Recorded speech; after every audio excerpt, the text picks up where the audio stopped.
Thanks, Samantha. Thank you, everybody, for joining. As Samantha mentioned, my name is Adam Gaston-Smith. I'm the manager of client engagement at Peters and Associates. That means I'm responsible for our managed services and support offerings. So again, today's topic is on endpoint protection. If you weren't able to join us this week or you didn't see on the invite, this is part of our Essential Managed Services webinar series that we're doing this summer. So if you weren't able to join us a couple weeks ago, we touched on patch management. We posted a recap blog that includes the video recording and some more information on our thoughts around that. So please check them out on our website. Samantha can drop the link to those within the chat window so you can access that. Today we'll talk about endpoint protection, but here's a look at the rest of the schedule running through September 9th, roughly every other week, although September 9th will be 1 week after the September 2nd webinar. So there's a quick look at some other topics, and we hope you'll join us for more of these. So here's what we're going to look at today. We're going to start by focusing on the evolution of antivirus solutions, talk about some new tools and protecting new layers of security for endpoints. And then lastly, we'll talk about what Peters and Associates does in regards to managed services to assist our customers in securing workstations. So briefly, we're going to touch on how traditional antivirus functions and a little bit on why it's not meeting the standards of some of the attacks that we're seeing these days. I think everybody has a basic idea, so I'll be relatively quick on this, but I'd like to make sure that everyone is on the same page as we move forward. So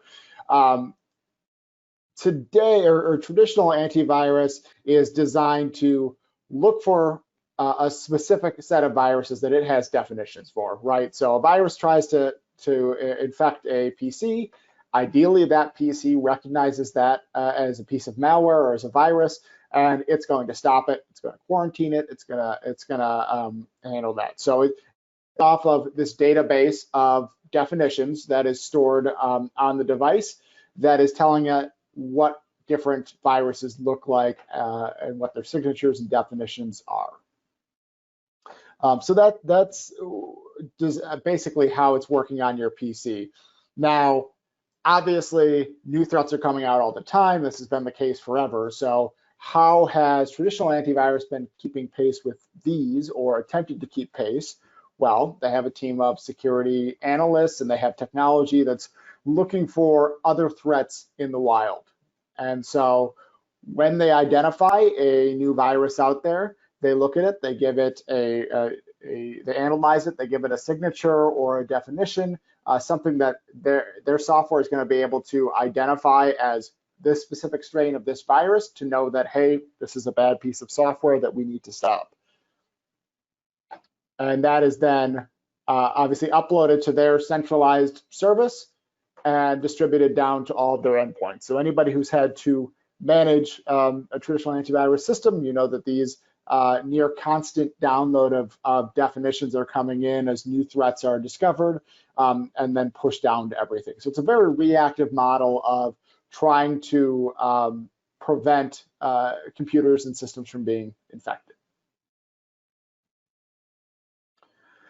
So one of the things we'll talk about as far as why traditional AV may not be up to the task of what we're seeing is something referred to as polymorphic threats. Polymorphic threats are viruses and malware that change in order to avoid detection. So they have this definition applied to them when they're first seen in the wild, but they're able to change and get around that definition in order to avoid detection by traditional antivirus systems.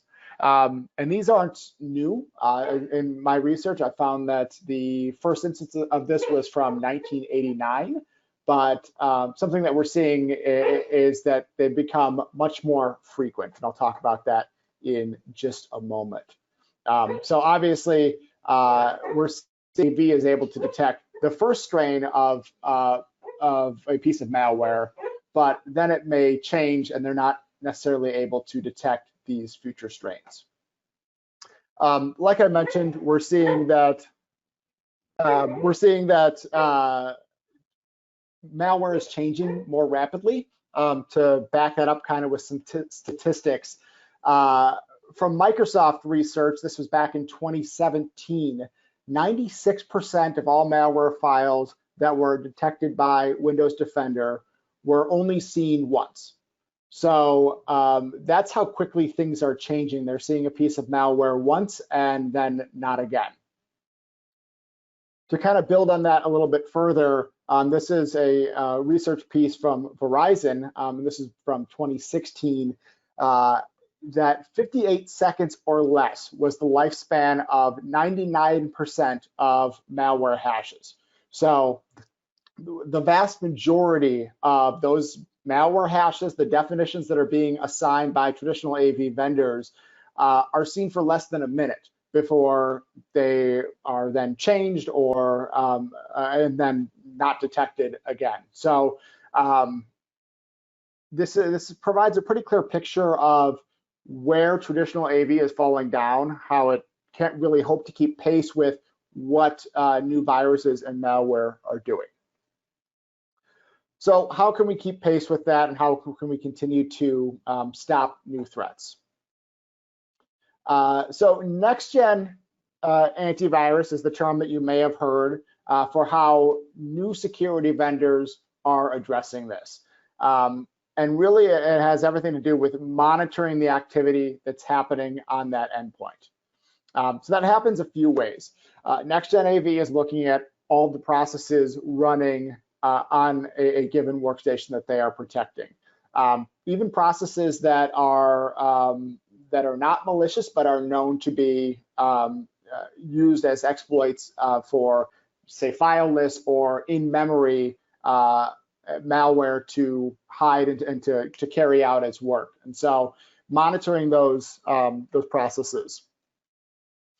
Additionally, it's looking at behavior. So looking at how an application is using the system, what kinds of files is it trying to access, what kind of changes to our system is it trying to access, and looking for anything that might raise a red flag.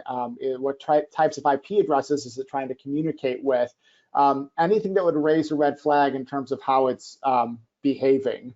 And then really hand in hand with that is the machine learning piece. As next-gen AV relies on machine learning to help develop behavioral patterns and learn how I work on this endpoint and the normal types of things that I access, the normal way that I access them, and anything that starts to deviate from that becomes a red flag in terms of, is it actually a intended user change, or is this something that is being done by a piece of malicious software, and then alerting on that. The other thing I'll say that's not necessarily a piece of a component of next-gen AV, it's not in every solution, though it is in the solution that Peters and Associates uses for our customers and ourselves, is the ability to roll back changes. So obviously it's monitoring these things. It's going to flag and stop as soon as it recognizes that something is going wrong. But we also have the capability to roll back changes made by any piece of malware on there, which just speeds remediation time and helps to protect the entire network.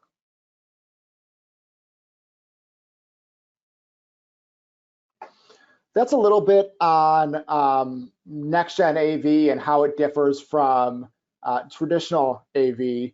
I want to move in now to other ways that we are protecting endpoints at Peters and Associates, and it really has to do with additional layers that we're recognizing as things that are being exploited. You might have seen me present on a layered security model before. It's certainly something we talk about pretty frequently, something that we do encourage organizations to adopt, accounting for different threat factors in their security strategy.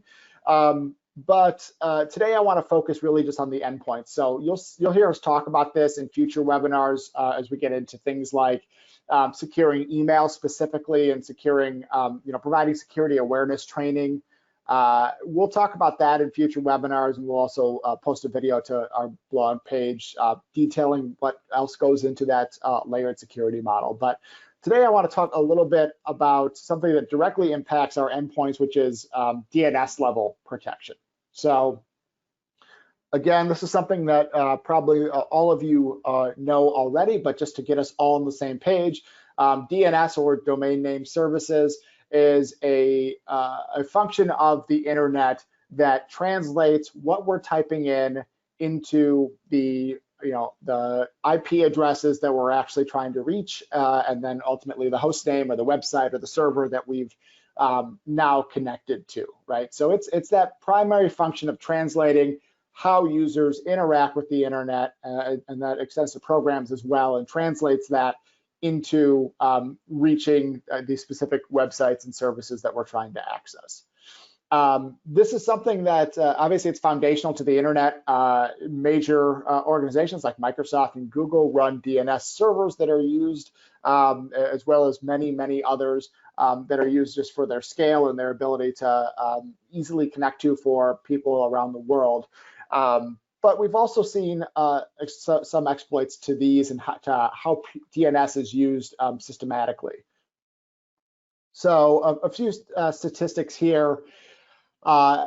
From Cisco's annual security report from 2016, they had found that 91.3% of malware used DNS to carry out campaigns in some form or fashion. So a few of the ways that it specifically did that: gaining control, or gaining command and control in order to intercept that traffic, exfiltrating data, and redirecting traffic. So all of these threats, obviously this report was from 2016, and we've seen these services rise since then, has kind of spawned an industry known as DNS protection, something that Peters and Associates does within our own organization, something we also provide to customers. So DNS protection is designed to help us to secure this specific threat vector.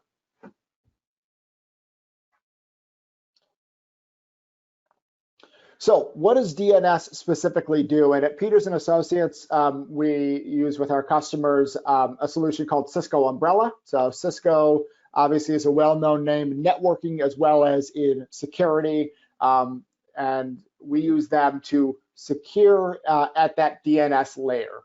And what that means is we're routing our traffic and our customers' traffic. We're routing that, whether it be their main site and their servers and their network, but also their endpoints through the same DNS protection service. And that means that whether a device is in the office, or more frequently these days, given the pandemic, operating from a home office, whether it's on VPN or not on VPN, it's going to go through this same layer. And this allows us to build in some additional protections, have additional visibility to how the internet is being used, but more importantly, any type of suspicious traffic. So it really is providing this additional layer of security that's happening above our network, above and outside of our firewalls, and making sure that it's capturing endpoints no matter where they are or how they are connected into our internal network at the moment. So specifically, what are we doing, and what is Umbrella doing is a few things. I've kind of broken this out into three areas where I've seen this benefit folks. One is security filtering, right? And so filtering for known bad IP addresses to make sure that devices aren't within the network aren't calling out and trying to go to, say, a command and control server that we know is a bad IP address, but also web traffic coming in as they're browsing, and maybe there's malicious components of a website that are going to be blocked by this service because it's a threat that Cisco, Talos, and their team recognizes. So Cisco Talos is the team and the group behind Cisco's technology and their security solutions, made up of technologies as well as individuals that are classifying things as a bad IP address or as a security threat. But in addition to that, in addition to just looking at, say, known bad IP addresses, which we've already talked about in regards to traditional antiviruses, some of the potential shortcomings of that as it relates to how quickly new viruses are being developed, but also how quickly new websites are being set up for the strict purpose of delivering malware and tricking end users. So there's also a lot of technology used behind the scenes by this Cisco team that's looking at other reputation factors of a website. And so one of the things that we saw early on in the pandemic was just skyrocketing number of websites being registered that had something related to coronavirus or COVID-19, really with the vast majority of those seeking to trick users that are simply looking for information on the pandemic into going to a malicious site that might download malware to their machine. And so what Cisco did early on, and I'm sure other DNS protection tools did this as well, is these websites don't have a reputation score yet. We know they're brand new. They're likely to be malicious sites, and to block access to those sites until they're able to fully be their reputation is fully able to be established. And so that's just another, again, layer of security that we're providing in order to prevent folks from going to bad places and malware from being installed.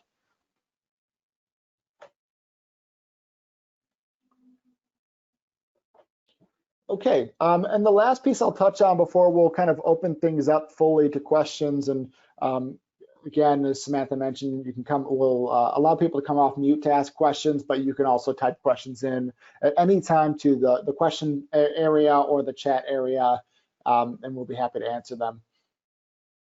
As far as what we are doing in terms of assisting our customers with endpoint protection and securing those workstations, is we provide a managed endpoint protection and internet gateway security service. So we handle the deployment of these tools. We also will handle the removal of existing tools, but then as well as the management and configuration of the next-gen AV solution, as well as the internet gateway security solution, which is another way that we refer to DNS protection. So our team is responsible for managing these. That is inclusive of responding to alerts and threats that are coming from both of these systems. And so our team is responsible for both detecting these and being the primary response to resolving any issues that are alerted on from the next-gen AV solution or from Umbrella.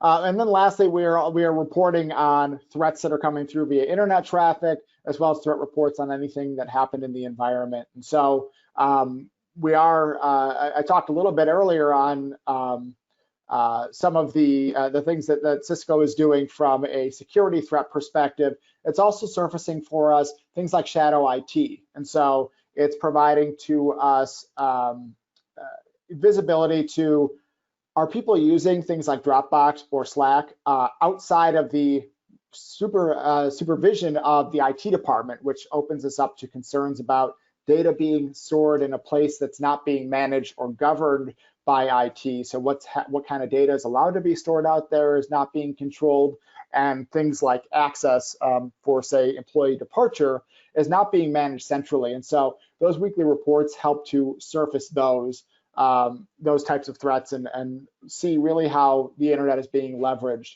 Another capability that can be surfaced here too is content filtering. And so we talked extensively about the security filtering side of things, but we didn't really talk about the content side of things. So some organizations have a desire to say, you're on a company machine, I want to make sure that you cannot go to pornography sites, you cannot go to gambling sites from your corporate PC. All that content filtering can be managed centrally at that DNS layer, rather than where some organizations might be managing it today, which is probably the firewall layer, which does leave kind of a hole if people are working off-site, which they probably have been for most of the last 4 months. And so it provides that extra layer of filtering, less from a security perspective, more from a governance and company policy perspective, but another thing that we can provide reporting on. So that's generally at a high level the service that we provide for managed AV. From a pricing perspective, when we have a conversation separately, we can get into more detail on, the size of the environment and how all that impacts. But from a starting point, it's around $300 per month to provide services around managed AV as well as Cisco Umbrella.